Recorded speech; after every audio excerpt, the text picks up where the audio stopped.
Hey everybody, how's it going? It is Matt, and it is finally Fiendish Friday. Yes, yes, yes, folks, it is finally Friday. First and foremost, I hope all of you guys have a fantastic weekend. Hopefully you get out and enjoy the weather, get to do something fun, maybe binge watch some movies or some series, get to at least enjoy yourself for the weekend, because life's too short as is. It's too short to be walking around bitter and angry all the time and bringing everybody else's day down, that's for sure. And then do always like, share, and subscribe. I love seeing all of your new faces around here. I see them up over that 300 marker, which is always amazing. I think I'm at 310 or 311, which is very, very cool. So thank you very, very much for checking out my stuff, and hopefully I'll see more of you in the future. And then do always look in the information box for more information on the daily film, such as your basic synopsis, your starring cast, your director, the runtime of the cut I am watching, along with an MPAA rating if there is one, and then you'll have some trivia if there's anything on there, and then a link for a trailer or a scene. So there is a little bit of information in there. Today there is no trivia whatsoever. I couldn't really find anything that was worthwhile of mentioning, but it is still worth going in there and reading the synopsis and checking out the link for the trailer, because it is definitely one that is a mind-blowing experience that can only be seen to believe. It's something. It's definitely one of the craziest movies I've ever seen. Came out all the way back in 2009, is none other than Meloncholie der Engel, otherwise known as Angel's Melancholy. Yes, yes, yes, folks. This is the great Marian Dora film that everybody always talks about. Well, not everybody, but a lot of people always talk about how messed up this movie is, and boy, are they right. This is definitely a gruesome one. Now, this is one of those special edition ones that came from Diabolic DVD. They did this one, and they did Carcinoma, which I reviewed Carcinoma a couple weeks ago. That was another really good Marian Dora film, but definitely check out this one as well. They're both reasonable. I think they're both running about $23 to $25 a piece, if memory serves me. And then you got your shipping, of course, which shipping isn't too bad from them, if memory serves me. But it is let's open her up, and then it is one of those silly slipcovers, but I like it because it's got some really cool. It's really cool. It's that Martin Trafford artwork, I believe, if memory serves me. Whatever it is, my opinion. And then we got this on the inside, and then we're going to go ahead and open her up. It is a standard issue pressed Blu-ray, no DVD, no reversible artwork, but you get this to look at on the inside. A nice little artwork for Meloncholie der Engel, and then revisiting Meloncholie der Engel itself. Which, by the way, that documentary is on here. It is listed. And get in there. And just to let you know, my number on here is number 0003. Just to let you guys know, I got lucky on that one. So yes. And then there is a ton of special features on here. There is like I said, that revisiting Meloncholie der Engel documentary, which is really, really good. Marian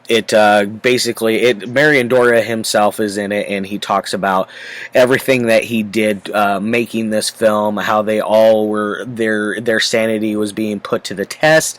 There was a lot of drugs and alcohol and just insanity being thrown everywhere, along with a lot of poop and a lot of pee.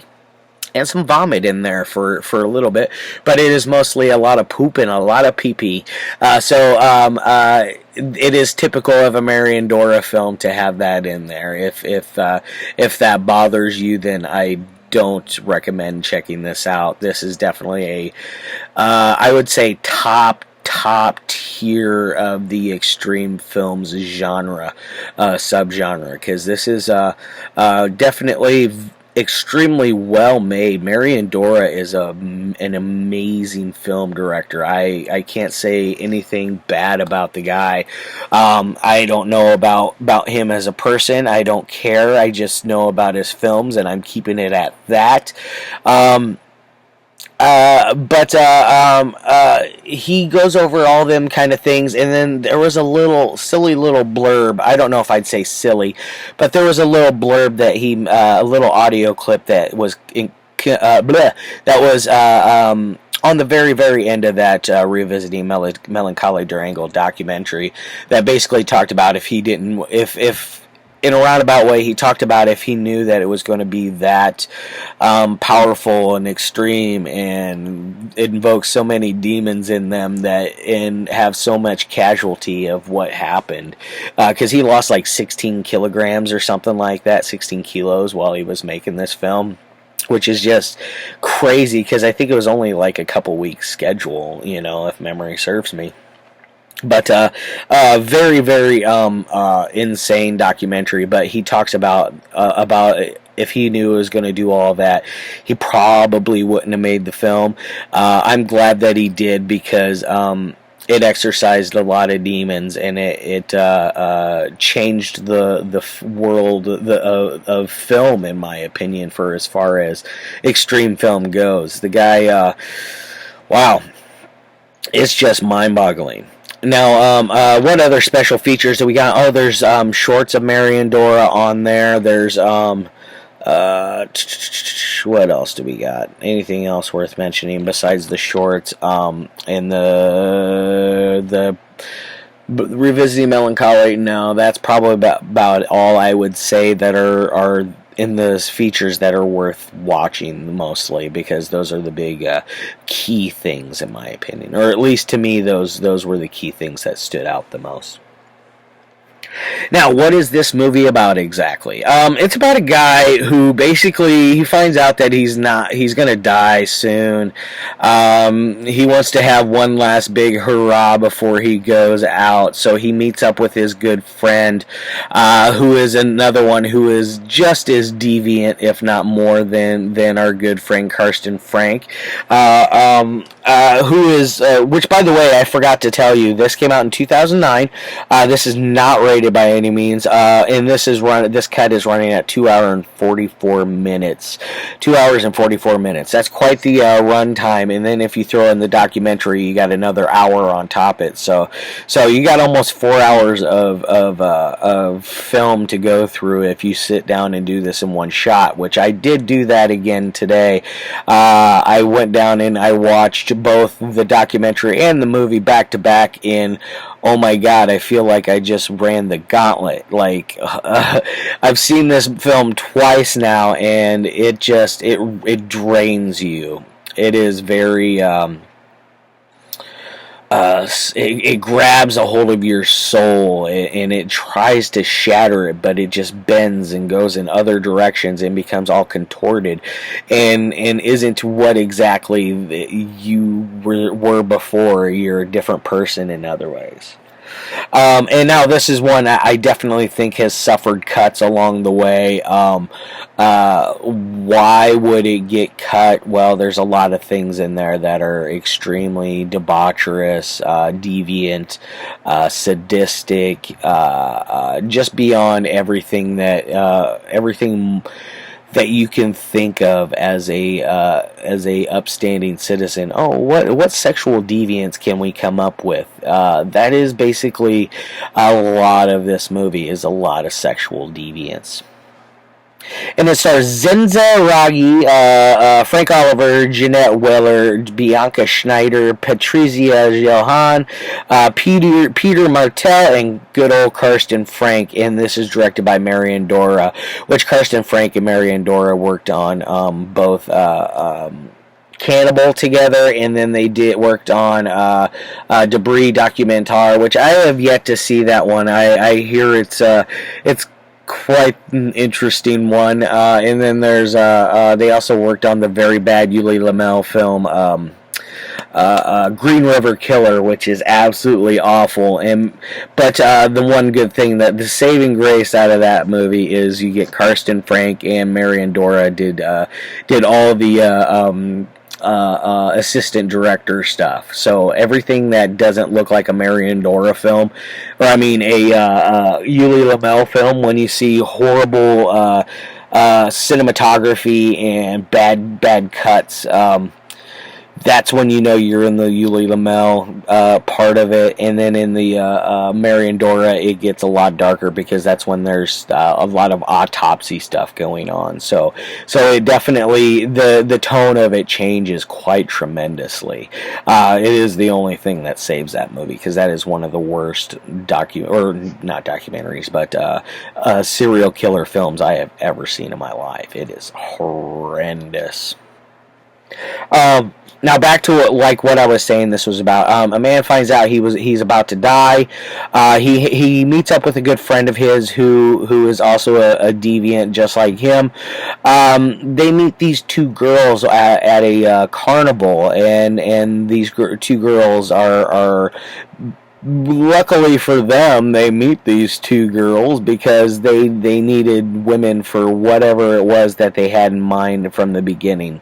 You don't find that out until you start to get along the ride. It starts to get very dark very fast. It's dark from the beginning. I'm not gonna lie, but they go to this house. They have a journey to this house to where they want to perform all of these last deeds before our Carsten Frank character passes away. Like there's stuff like he poops on somebody. There's peeing on somebody.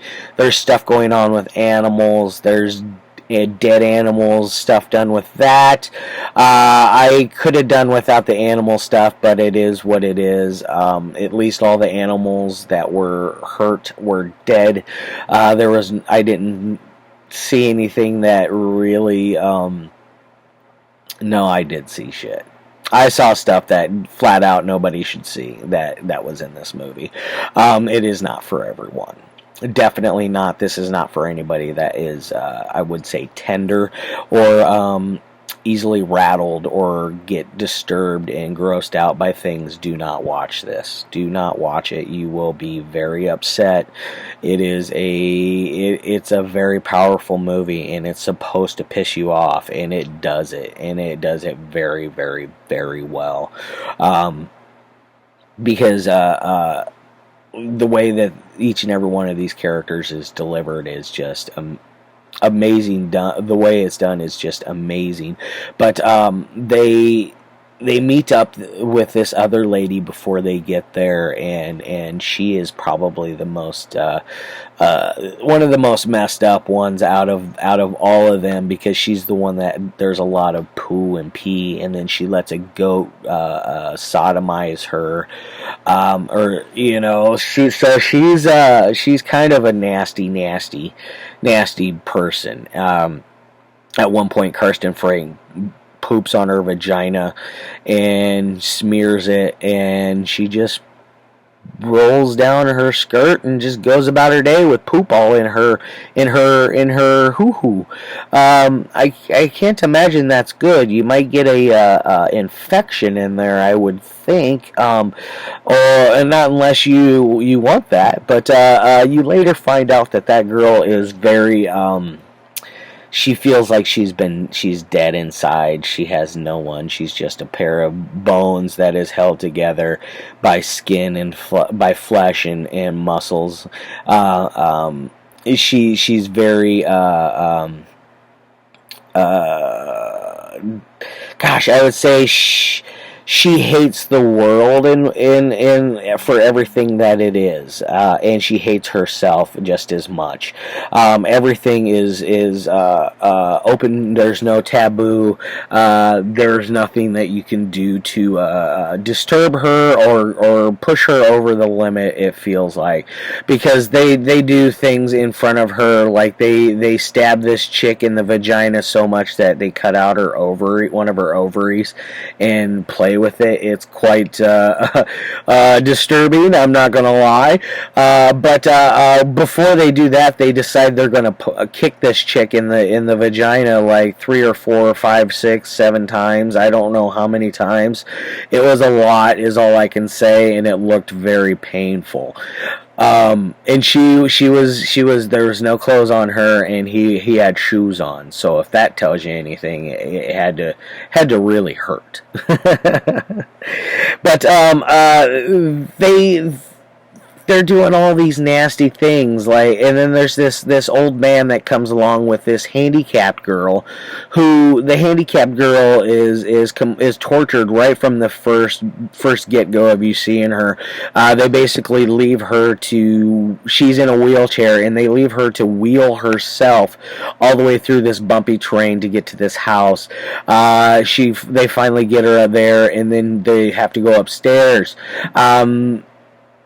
Our two men, our two main stars of the movie, they try to carry her up the stairs. They drop her, and then they end up just leaving her down there, and they bend her wheelchair, one of the wheels on the wheelchair. I don't know why, just to be an asshole, I guess. But they leave her down there, go upstairs, and start doing their thing. Eventually, you find out, you see her up there. They don't show how she gets up there, which is whatever. I don't care about that. The fact that she's up there and she's a part of all this stuff, she gets the hell beat out of her, and they talk about how she can no longer use, like, poop out of her rectum, and how she has a stoma and all this and that. And at one point, you see this fellow right here. He decides he's going to rip that girl's stoma off and start fingering it. It is pretty gnarly.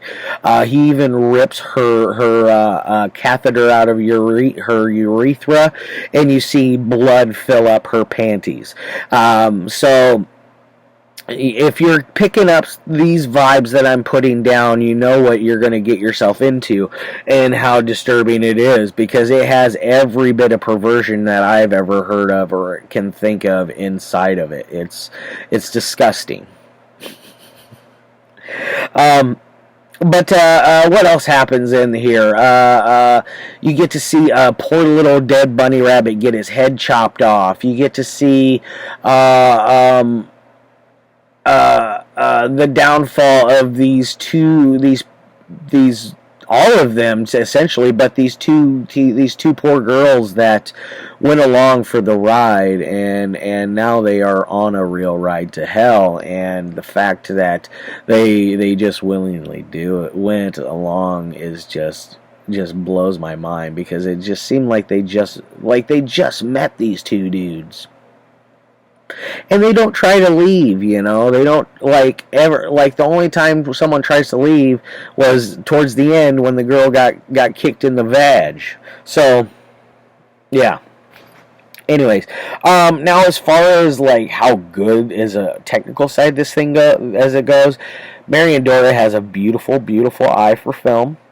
Minus a lot of a lot of stuff inside of it. The animal stuff I really do not like. It's kind of heartbreaking. I could do without it. I could really do without it. It's not like the old cannibal movies of the Italian genre. These are a lot more visceral, and it's a lot more. It's done, just the way it's done is so much more violent and with so much more anger. At least with the cannibal movies, that it was for food and for rituals. These people are just doing it to do it, you know. They're just vicious, vile people. So I'm going to give it a 4 out of 5 on a technical side. This thing is the editing's, it just pops. The camera work it just pops. It's so crisp, so clean. The soundtrack works for it. The sound score works for it very well.